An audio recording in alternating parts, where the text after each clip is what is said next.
está ouvindo pela Educativa FM de Piracicaba. Programa Almanac 105, com a apresentação de Luiz Fernando Dutra. Muito bem, queridos ouvintes, voltamos agora para o nosso terceiro e último bloco aqui do Almanac 105. Querido Hélio, querido Luiz, todo mundo junto, Marquinho na técnica e vocês aí batendo um papo gostoso com a gente. A gente segue aqui falando sobre masculinidades. E aí, em que ponto estamos, meninos? Masculinidades no plural. Pois é. Que já é uma quebra de paradigma. Não, e o tema sempre nos traz muitos pensamentos, né? Provoca realmente, é um tema muito provocador, né? No sentido da gente pensar, no sentido da gente refletir. E como o Hélio sempre diz, o Sérgio também, que essas reflexões reflitam na ação, né? Que a gente mude o nosso jeito, né? E é curioso, quando a gente fala masculinidade, já vem a sexualidade junto, né? Que nem vocês estavam falando no bloco anterior, aí no intervalo do pênis, né? Quando o pai vê lá no ultrassom, vai ser macho. Quando não fala, né? Vai traçar todas, vai... Prendam suas cabritas porque o meu bode está solto. Quer dizer, do que tem que ter... Marquinho vibrando lá. Eu preciso arrumar uma câmera que filme daqui para pegar o Marquinho. As reações. Porque é aquele tipo de preocupação que a gente não deveria ter, né, Marquinhos? Eu me coloco na pele dos pais que têm filha, né? No caso, eu não tive essa oportunidade de ter filha de nenhum lado, né? Só tenho sobrinhos, é tudo do sexo masculino, tudo macho. Né? Tudo macho. Mas, poxa, é uma preocupação que não deveria existir, né? Tenho muitos amigos que têm filhas mulheres e eles têm essa preocupação que o Hélio fala, né? Se a gente de madrugada sair na rua, apanhar limão para fazer uma caipirinha de madrugada, a gente não tem essa preocupação, né? Uma mãe que precisa levar um filho num pronto-socorro de madrugada, ela já pensa 500 vezes dela sair na rua, né? Inclusive, tomar uma caipirinha de madrugada e contar para os amigos é sinal de ser macho. O álcool também conta, o churrasco, a carne também conta. Então, Tava vendo a sua colocação ali do Homer Simpson, né? O Homer Simpson é o paradigma do homem contemporâneo. São meus amigos, às vezes, que eles são bem Simpsons. Que eles não estejam nos ouvindo agora, você continua sendo chamado de churrasco. Um abraço para os meus amigos. Eu dedico esse programa aos meus amigos, que eles possam refletir. Eles possam refletir. Homem não leva desaforo para casa. É uma frase inscrita na educação para a masculinidade tóxica. Não a masculinidade do Aikido. Homem não cuida, quem cuida é a mulher. A mulher é receptiva, o homem não é receptivo. Menino não deita a cabeça no colo do colega no intervalo. Por quê? Não tem nada biológico que impeça. É a cultura. Eu notei um monte de coisa aqui, né? Que a gente pode falar em naturalizações, e toda vez que eu falo em naturalização, é aquele processo em que uma coisa foi construída socialmente e é apresentada para a próxima geração como sendo um dado da natureza, né? Naturalizações de privilégios masculinos. Isso que você falou é um privilégio meu, seu e do Marquinho, do Serginho, de sairmos de madrugada e no máximo sermos assaltados e mortos porque reagimos ao assalto. Mas a gente sai sem nenhuma preocupação se nós vamos sofrer violência sexual. É o inferno. E isso, levando a uma reflexão sociológica para mais amplitude, significa o seguinte: o homem tem mais direito à cidade do que a mulher. O homem masculino tem mais direito à cidade do que o homem feminino do Pepeu Gomes. Bichinha, vai tomar porrada também. O homem branco tem mais direito à cidade do que o homem negro. E aí eu vou resgatar um excerto aqui do Deleuze e Guattari, falando sobre maioria. Quem é a maioria? Porque a gente hoje está discutindo minorias. Não há absolutamente nenhuma correlação com o número de pessoas. Cito Deleuze e Guattari. A maioria é homem, branco, masculino, adulto, habitante das cidades, falante de uma língua padrão, europeu, heterossexual, qualquer. Eu chamo a atenção de tudo isso que eu falei para o qualquer. Porque dentro dessa string aí, homem, branco, masculino, adulto, habitante das cidades, falante de uma língua padrão, europeu, americano, heterossexual, qualquer. Qualquer um que esteja dentro disso é parte da maioria. Se esse conceito cria a ideia de maioria, os outros conceitos são criados em derivação desse, a partir desse, como negação desse. Então eu tiro daí homem, mulher, branco, negro, índio, abre aspas, mulato, fecha aspas, sikh, né? Masculino, feminino, outras potências que estão se mostrando, adulto, criança, absolutamente incapaz. Quem fez a legislação? O adulto. Percebe como é adultocêntrica a nossa sociedade. A tutela, o considerar a criança um imbecil, o falar tutelado com a criança, o velho, o idoso, ou segundo o Ministério do Turismo, a melhor idade, porque tem dinheiro no bolso. O baby boomer é o primeiro velho que com dinheiro no bolso da história do pós-guerra. Falante de uma língua padrão, né? Inglês. Eu amo o italiano. A Gabi, ela fala italiano e a gente estava falando sobre estudar italiano e o filho dela veio com aquela velha piada. Para que estudar italiano? A Itália, se pelo menos tivesse conquistado algum país para 2 países falarem italiano. Então, quer dizer, italiano não é uma língua padrão mais, mas o latim já mandou no mundo, né? E por fim, o europeu, eurocêntrico. A Terra gira em torno da Europa, Europa / Estados Unidos, que constrói, né, norte e sul. Então tudo isso é construído. Construído por quem? Por quem teve o poder de construir na guerra, e no caso que era justamente quem Nietzsche considerava o fraco, né? O fraco dominou.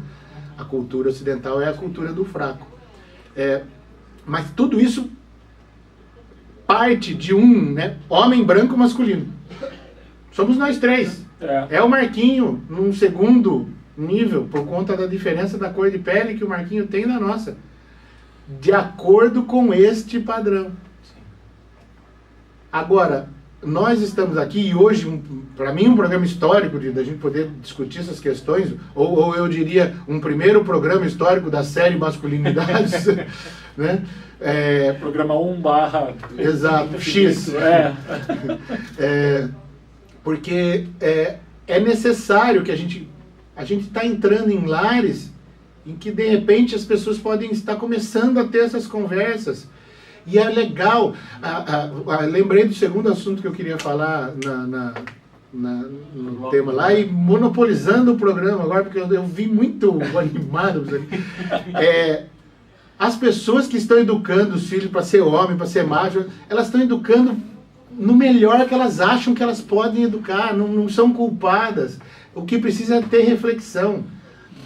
Outro dia uma mulher veio, agora é a mãe a responsável por tudo. Falei, não, vocês, mães, estão criando. Ninguém cria, duvido, não deve ter.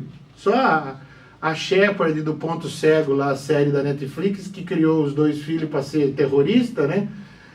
Ninguém cria o filho falando assim, agora o meu filho vai ser machista, ele vai bater na mulher porque a mulher...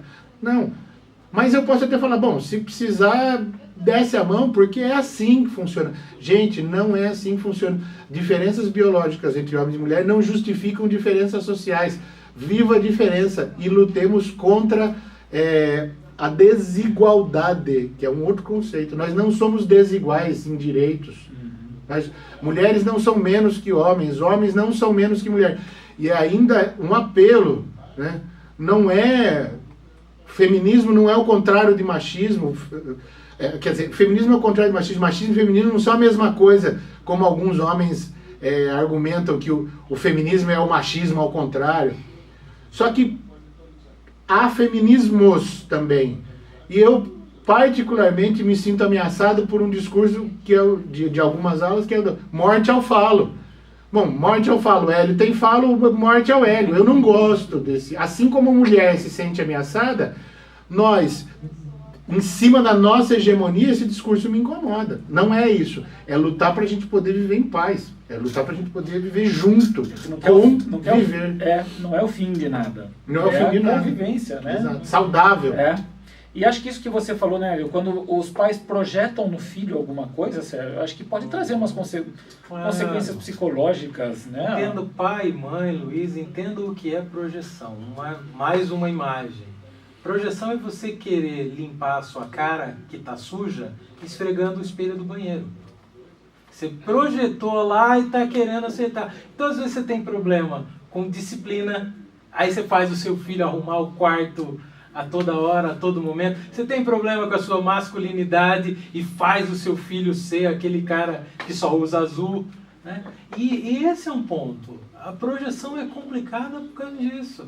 Então a gente precisa tomar cuidado, né? Eu acho que um dos pontos que o Hélio trouxe até no primeiro bloco, quando a gente falava sobre a psicanálise, a psicanálise não fala claro, fala.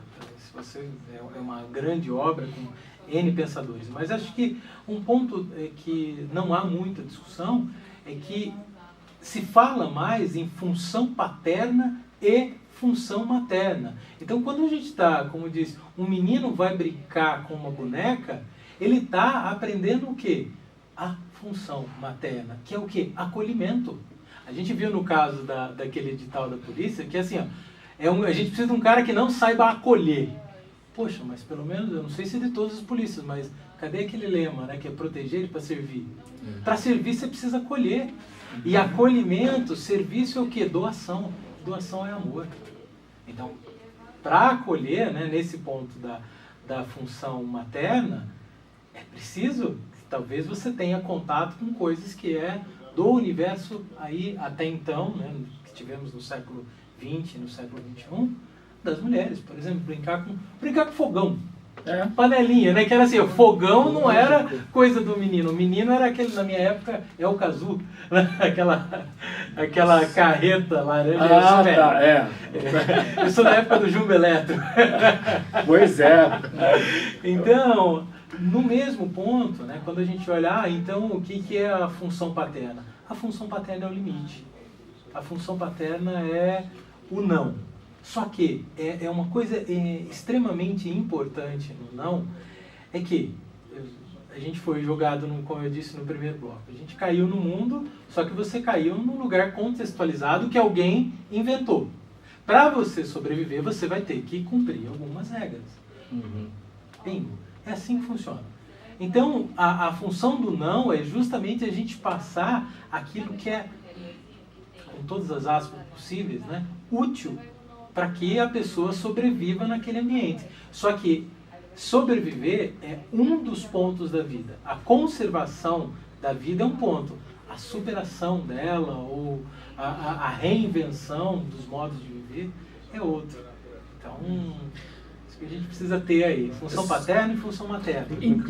Pois não. Inclusive a função paterna é de quebrar a simbiose criança-função materna, isso, né? Exatamente. É esse ponto. Porque se é deixar... uma ruptura, né? É uma ruptura. É uma ruptura desse animal que tem que viver a contragosto. Porque eu costumo dizer, às vezes algumas pessoas que eu encontro, se dependesse dele, ele não teria nascido no útero. Saído do útero, né? Porque ele é tão assim, muito na dele, né? Muito, gente, tá lindo, eu não quero mudar, não muda nada, por favor, né? E vem justamente a função paterna para dizer, você pode mais, você pode além, tem mais mundos para você visitar, tem mais sabores e dissabores para você apreciar. E função materna e função paterna não estão encarnados em pai e mãe. Eu ia citar isso, era exatamente essa reflexão que eu ia falar, né? Já não foi dito. Não pode vir da mãe, do pai que tem função materna, da mãe que tem função paterna. Ambos têm função materna e paterna, né? Eu chamaria de função cuidadora. Então, né? É o caso, por exemplo, da gente pensar uma adoção a partir de um casal homoafetivo. E sempre tem desculpa a expressão, o idiota, né, aquele que tem a doença do olhar, que vai justamente dizer, né, quem que é o homem da relação? Quem que é a mulher da relação? Não. Tanto um quanto o outro podem e devem né? Eu sei que o dever é algo muito pesado, mas cada um, na dinâmica do casal, na dinâmica da relação, tem que exercer essas duas funções, paterna e materna. Que é o caso, o Hélio falou agora há pouco da música do Pepeu Gomes. Né? Salvo engano, ele compôs essa canção quando a esposa dele, né? Eles tinham 3 filhas, com aqueles nomes... Krishna e companhia. Cara, se você pedir para soletrar o nome de algum filósofo, eu até me arrisco, mas os nomes das 3 não. Mas enfim, e ele, né, teve que se haver de ficar em casa com as meninas. Né? Aí ele compõe a música, né? Ser um homem feminino não fere o meu lado masculino. Por quê? Porque ele poderia tranquilamente exercer a função materna. Isso. E não ser menos homem. Bingo! Para você que está nos ouvindo e vendo agora, assumir a possibilidade no sentido dos possíveis, de fazer coisas que não são categorizadas no conceito de homem, esse conceito tóxico de homem, não vai te fazer ser menos homem, vai te fazer ser um homem diferente. E é legal, é dessa abertura que nós estamos precisando. Então, em casa, ouvintes que achavam que ia ter um almoço em paz, eu vou dizer para vocês o seguinte, esse domingo. Papai, você só não consegue amamentar. O resto, você pode e deve, aí no sentido jurídico da coisa até, fazer tudo que mamãe faz. Se você troca a fralda e acha que você é o máximo, você está só no caminho. Se você ainda acha que ajuda e é o máximo, você está só no caminho. E é um caminho difícil de percorrer, porque é difícil da gente reconhecer que isso vai quebrar uma coisa que está instalada, inscrita na gente. Eu falei uma vez, eu fui convidado a fazer um chá de bebê. E eu falei do nascimento das rupturas. Né? Quando o feto é expelido, que ele sai do conforto, há uma ruptura, corta o cordão umbilical. Fim de uma primeira fase da simbiose, que vai para uma segunda fase simbiótica. E dali para frente vai ser só ruptura e nova simbiose. Ruptura e nova simbiose. Eu tenho que deixar aí. E o pai, eu falei, a paternidade hoje está na infância. A ideia de paternidade vive a sua infância. Nós temos que fazer essa paternidade virar adulta. O pai assumir toda a função da criação dos filhos. Isso é ser homem. Isso é ser macho, se você quiser usar esse termo para se sentir mais confortável. Vá no churrasco e diga para os seus amigos, eu sou macho, eu partilho com a minha mulher tudo o que eu faço, mas eu sou um novo macho, né? Uma coisa muito mais ampla do que isso. E se prepare para o sarro, para a represália, porque o core, né, o núcleo da masculinidade tóxica vai te reprimir. Vai te reprimir. Qualquer ação fora do esperado vai te reprimir. Eu percebo seu dedo nervosamente no telefone aí. Pois Como é, nós estamos estourados já. Já? Infelizmente, eu vou precisar encerrar o programa. O Roberto já está esperando para trazer aqui o Espaço Seresta. Foi bom o papo. Vamos combinar já uma continuação do programa, tá bom? Legal. Serginho, obrigado da sua presença mais uma vez. Gratidão, Luiz, gratidão, Hélio, Marquinho, todos os ouvintes. Obrigado pelo carinho de vocês. Foi muito legal estar aqui mesmo. Como já foi dito, que seja esse o primeiro de muitos papos aí. E força para você que está se reinventando como o homem do século XXI. Muito bem. Obrigado, Hélio. Que a força esteja com você.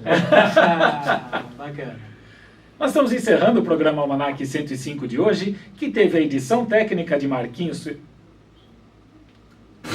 Hã? Eu ia fazer para ter essa... Você quer fazer inteiro? Não, eu ia fazer inteiro, que daí pode cortar e... Momento bastidores. Uia. Eu fiz um encerramento para a gente usar sempre, mas veio uma... Entendi, uma tossida. O café esfriou. Pegada aí? E por que não pode ficar minha tossida na vinheta? Nós estamos encerrando o programa Almanac 105 de hoje, que teve a edição técnica de Marquinhos Ferreira, a programação musical de Juliana Protti, produção e apresentação de Luiz Fernando Dutra e a direção geral da Rádio Educativa FM é de Eduardo Castro. A todos um ótimo domingo e até a próxima semana.